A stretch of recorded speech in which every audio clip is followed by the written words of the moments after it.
Grabe na ng mga labahin dito ngayon, guys. May kasama pala ako dito kay gustong tulong. Tulong ka? Huwag na ikaw mag-iyak, okay? Naiwan ko kasi kanina siya sa baba kaya nagngal-ngal. Thank you. Ang Matthew nandun sa baba lang. Sila ni Marcel. Grabe ang damit ni Matthew, oh. Ganito lang ba ang anahin ko sa school niya kay ganito talaga mga mancha. Pero kaysa na matanggal agad to. Tingnan mo yung mga bulsa baka may mga papel. Masirang washing natin. Labada time tayo ngayon, guys. Kadami na kasing labahan din nila Mati at Camila. Kahapon alam niyo ba, naglaba din ako, naka-2 salang ako. Ngayon siguro 2 salang din. Kaya madami na naman tayong tutuping mga damit. Itong lalabang ko po ngayon, mga damit lang to nila Mila at Matthew.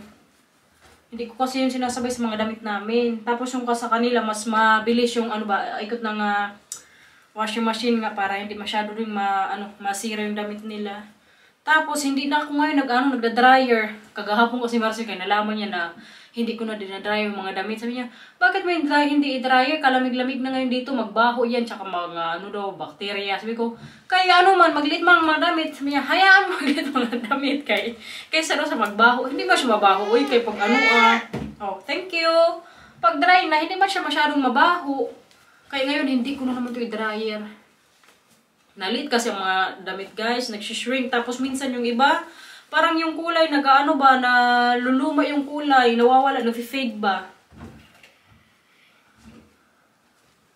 Ito din, damit ko mga, iba minsan mga panla kasi nasabay ko rin sa kanila.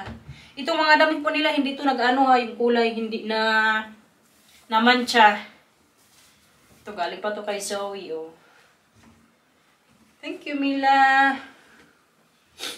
Buti na lang ang Milang medyo okay na po kay kagabi. Ay, kagabi yung tulog niya, tuloy-tuloy. Doon na naman ako nagstay kagabi sa bed niya.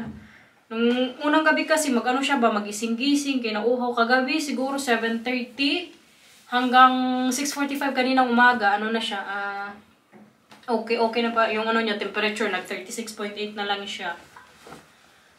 Kaya ngayon, siguro bahay lang muna kami. Tapos bukas, siguro hindi din namin siya papasukin kaya para makapagpahinga din. Uy. Kasi malapit na rin birthday ni Matthew. Kawawa man kung may lagnat pa rin siya sa birthday ni Matthew. Hindi niya ma-enjoy ang party ng kuya niya. Ora, hindi ka muna bukas magpasok sa school, ha? Palangga? Okay. Opo. Dito to sa mga puti. Natin yan, sunod ka tapos dito, okay? Grabe, kadami ng labahan nyo, nak. Buti na lang, hindi na si mama kailangan maglaba-laba ba? Magkuskus. Kuya.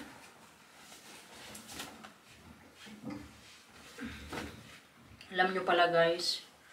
Parang gusto kong ilang Pilipinas ba? Plano ko lang naman kasi si tatay po kasi may sakit. Pero okay naman siya ngayon, ha. Yun nga lang, yun nga, parang gusto ko silang makita doon. Si nanay kasi minsan may mga dinaramdam na rin sa katawan. Kaso, ang iniisip ko, pag umuwi man ako, magastos. Pero sinabihan ko po si Marcel ba, sabi ko sa kanya nung isang araw, gusto kong umuwi sa Pilipinas. Kaso kay ayaw man niya din na isama ko si Mila tsaka Matthew. Kaya nga din ang pamasahe, mahal daw. Tapos, kung ako lang naman, sabi niya, pag-isipan din daw niya kasi nga, depende yan sa budget namin eh. Sabi niya, sige, kung mag-uwi ka sa Pilipinas, hindi na tayo makabakasyon sa summer. Yung summer na ba dito, for next year. Alam niyo naman itong asawa ko, pag summer talaga sa Holland, mag-travel po talaga kami niyan. Pero kayo yun, pag-isipan daw niya. Kasi naisip ko ba yung sinasabi din Inday ng mga tao dun, tumatanda talaga. Totoo naman, oy. Tsaka yung mga asawa na yun, makasama man namin yan habang buhay, no? Tsaka sabi ko pwede kay Marcel, tinanong ko rin siya eh. Sabi ko, halimbawa kung matuloy man ako, okay lang ba sa'yo na maiwan ko yung mga bata? Sabi niya, wala akong problema sa mga bantay-bantay. Kaya din naman kasi talaga ni Marcel. Oy, hands-on din kasi yan siya. Tsaka si Marcel din po kasi naka-leave po yan. Matagal pa yung matapos yung leave niya. So, wala ding problema talaga kung maiwan ko tong 2 bata. Kaso ang iniisip ko, kumbaga, gusto kong umuwi kasi nga gusto ko silang makita doon, tsaka si tatay makita ko. Kaso, ang problema, yun, magastos, tas yung pera nga. Kailangan pa din namin mag-ipon sa pamasahe ko kay sa ngayon kasi kadami din namin bayarin dito. Uy, basta guys. Pero ngayon, plano pa lang po naman yan. Kaya inisip ko kasi, kung masama ko sana talaga to kahit si Mila lang talaga, pilitin ko talagang makauwi. Pero pag silang dalawa nandito kay Marcel, di ko alam, parang mag-uwi nga ako, makita ko sila, pero yung isip ko rin, nandito, alam niyo yung parang nahahati ako sa dalawa ba? Kalayo kasi dyan sa Pilipinas, tapos kamalang pamasahe, uy. Alam niyo ba yung ano sa flight? Siguro mga 16 hours. Nagtingin-tingin na rin kasi ako ng ticket. Sinabi ko si Marcelo, kung mag-book ako ngayon, mas mura. Ganun man kasi, di ba, pag mag-uwi sa or pag mag-book ng flights, kung i-book mo siya na mas matagal, mas mura yung ticket na makukuha. Share ko lang ba, kaya yung mga pinag-iisip kong mga nakarang araw. Tingnan na lang natin kay, mag-ipon din muna kami ng pamasahe. Tatay tsaka nanay nanonood to eh. Nanay, hindi pa man yan sure no kung mag-uwi ako. Pero for sure, alam niyo sabihin sa akin ni nanay, 100% to sasabihin niya, huwag kang umuwi kung walang batang kasama. Hindi talaga kami pa uwi pag hiwalay kaming apat nila, Marcel, Matthew, tsaka ito. Hindi talaga yan siya payag, pero kahit, alam na magalit si nanay, mag-uwi ako mag-isa. Padala nyo ng pamasahe nanay para makauwi ako. Lagi po kasi nanonood si nanay ng vlog, guys. Sorry. Grabe na. Napuno yung natin washing machine sa labahan nyo for to this vlog. Mga puti doon to. Mamaya ito second batch to. Okay na po ora. Tingnan na lang natin kung matuloy ang planong makauwi sa Pinas.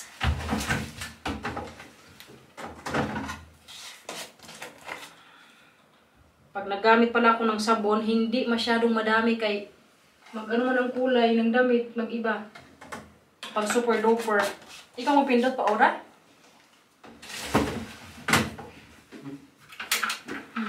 Ito dito. Hindi, dito. Ito.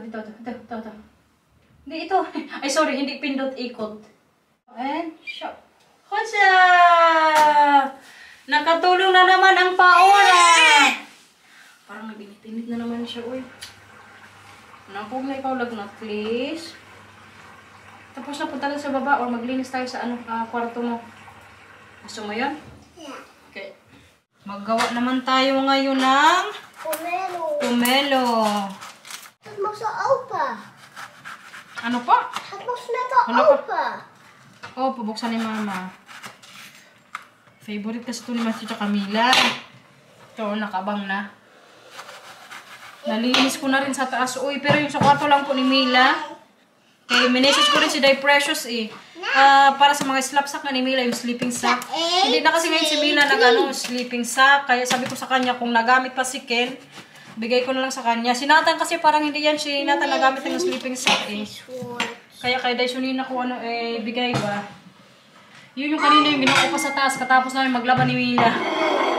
Or magsalang. O ito. Here.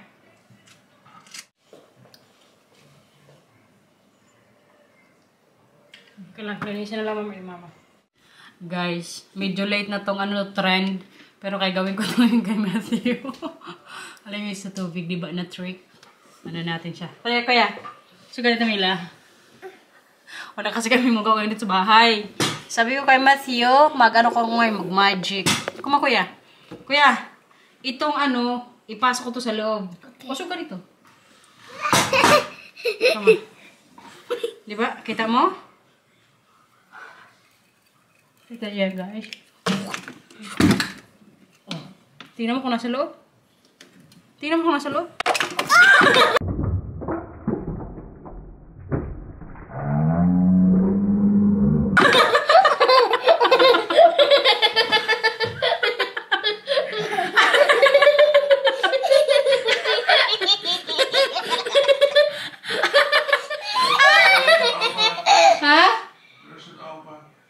Door daw open, kuya.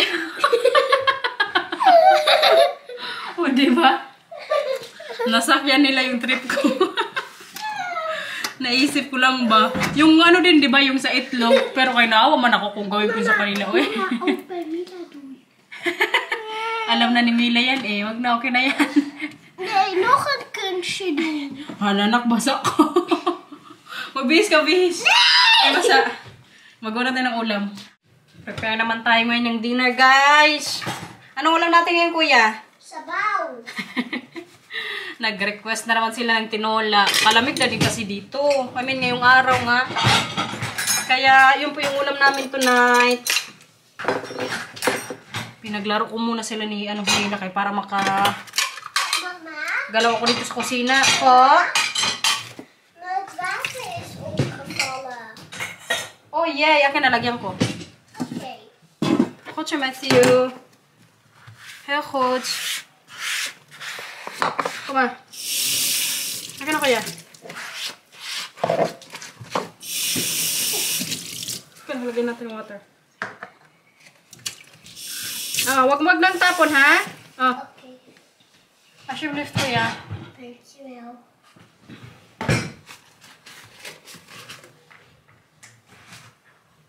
Tingnan nyo kasi yung dalawa dito, oh. Yan po yung ganap nila ngayong dalawa. Kay favorite man nilang mag-painting. So, sabi ko, maglaro na lang muna para makagalaw dito si mama. Ano, kuya? Kay gawan ko kayo ng sabaw, ha? Als we een witje maken. Ano po? Een witje maken. Ay, magawa ka ng bitcha. Ja. Wow, that is mooi. Als de bier. Mabuti na lang din ang milang po ngayon. Wala nang lagnat. Ganyan kasi siya minsan maglagnat yan siya. Yung biglaan lang. Tapos minsan mag yan ng ilang araw. Pero kay lang siya ngayon. Nagkalagnat lang siya 2 nights. Pero kaya nag-40 na naman siya, uy. Buti na lang talaga. Nag-less na kaninang umaga yung temperature niya. Kaya kumalma na kami ni Marcel. Sinabihan nga kami ni Labiran kagabi na tumawag daw ng doktor para ma-check up si Mila. Pero sabi namin ni Marcel, antayin namin ngayong umaga ba na kung mainit pa rin siya, ipa-check up namin siya. Pero kay kaninang umaga nga, nag na yung temperature niya, nag-back to normal na naman. Tsaka for sure yun, alam nyo, pag tumawag kami, sabihin lang, i-monitor nyo lang yung temperature, tapos bigyan nyo ng paracetamol 4 times a day. Pag matatanda kasi parang 6 times a day pwede. Pero pag bata 4 times lang pwede sa isang araw. Hindi ko lang yan sure, ha.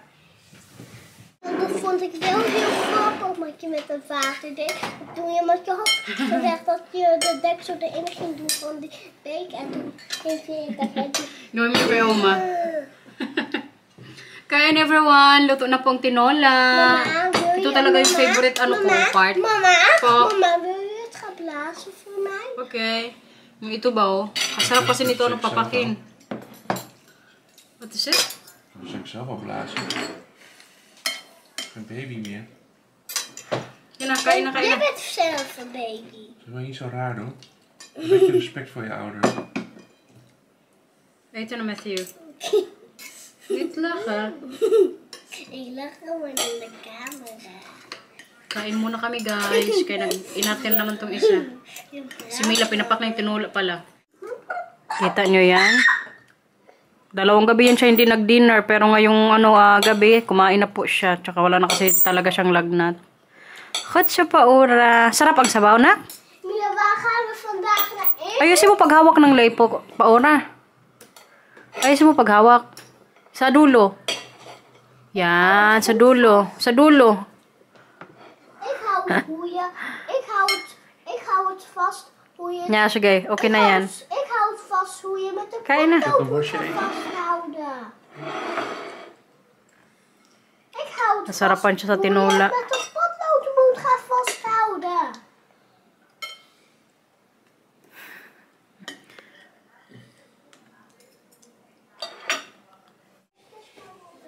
Grabe ngayon ka-hyper ni Mila, guys. Kaya nakakain na ng sabaw.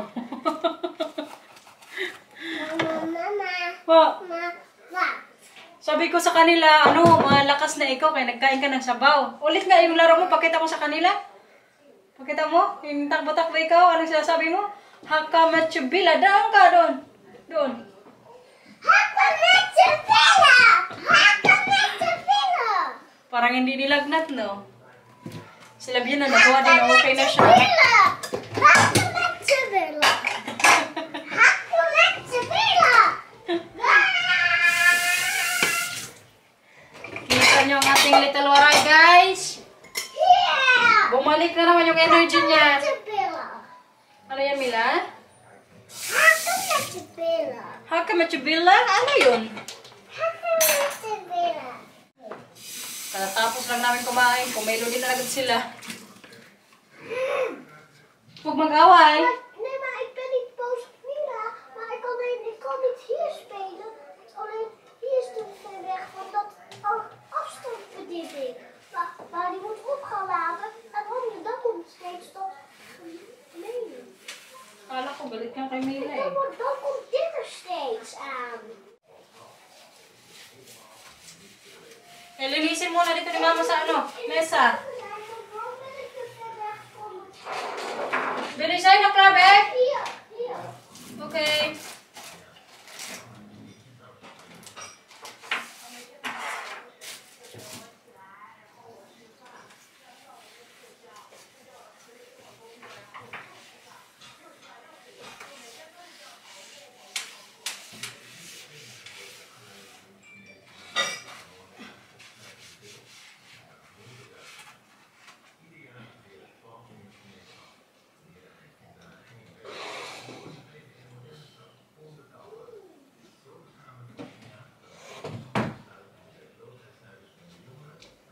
Update sa labi natin, guys. Alam nyo, hindi pa rin talaga siya nagiging okay. Dito naman sa baba yung medyo mahapdi. Kaya hindi ako makatawa na talagang ngisi. Pag magtawa ko parang kailangan kong i-control yung bibig ko na hindi masyadong mabanat. Kasi mahapdi.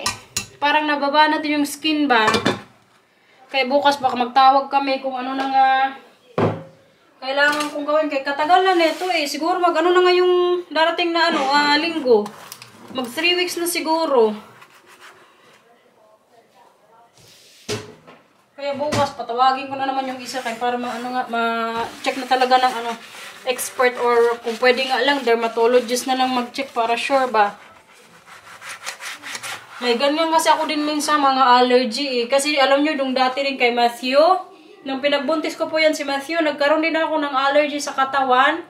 Tapos, lalo na po sa tiyan ko. Kaya yan, si Matthew po, maaga yung nilabas ko. Siguro, 2 weeks early yan siya.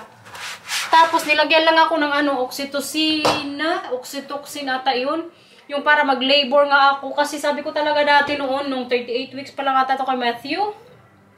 Sabi ko sa sa doktor ko, sabi ko, hindi ko na talaga kaya or maantay yung bata, kung kailan gusto maglabas kasi nga grabe po talaga yung sa katawan ko mga rashes kasi nag-start yun ata nung si Matthew ilang buwan ako nung buntis sa kanya siguro mga 37 weeks or kanya papa miss kay ni Fra kasi papa muna kay magsalita muna si mama dito.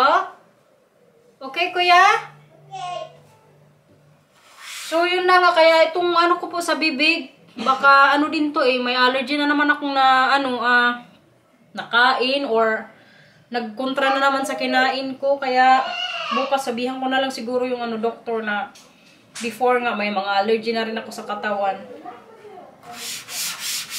Nung kasi ako dyan kay Matthew, buntis, di ba may blood test man yan?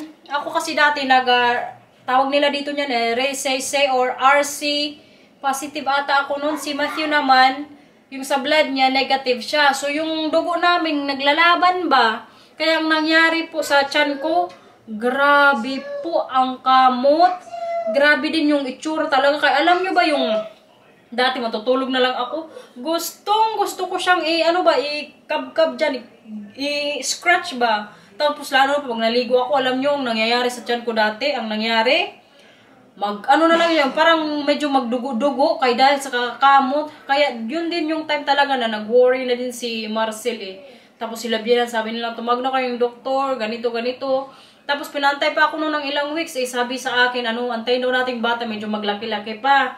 So hanggang sa nag-38 weeks ata ako noon kay Matthew, tapos may extra 3 weeks pa. So parang magpo-fully term na rin ako niyan dati sa kanya eh. Po? Si Papa? Nay, Mila, saglit lang. Ano muna? Bayag ka nyo, di kayo dira pa? Nawala na tayo, tuloy tayo sa kwento ba?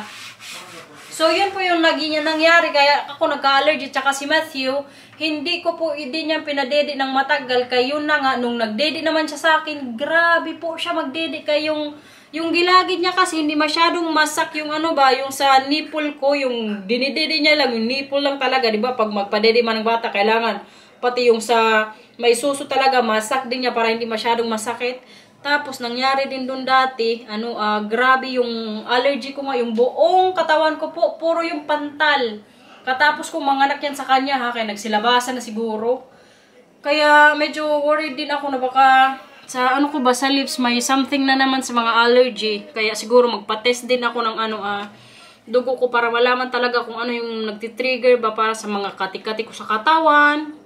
Kasi doon sa bibig ko po, makati po din talaga siya. Pero yung cream na nilalagay ko, medyo nakakatulong din ng konti. Pero kayo nga lang, hindi man siya mawala. Kaya, tomorrow na lang siguro kami tawag. Kaya kumbaga, sabihin ko yung history ko nga dyan sa mga allergies, sa mga kati-kati. Worried din ako guys, kaya yung lips ko parang medyo nangitim-ngitim ba.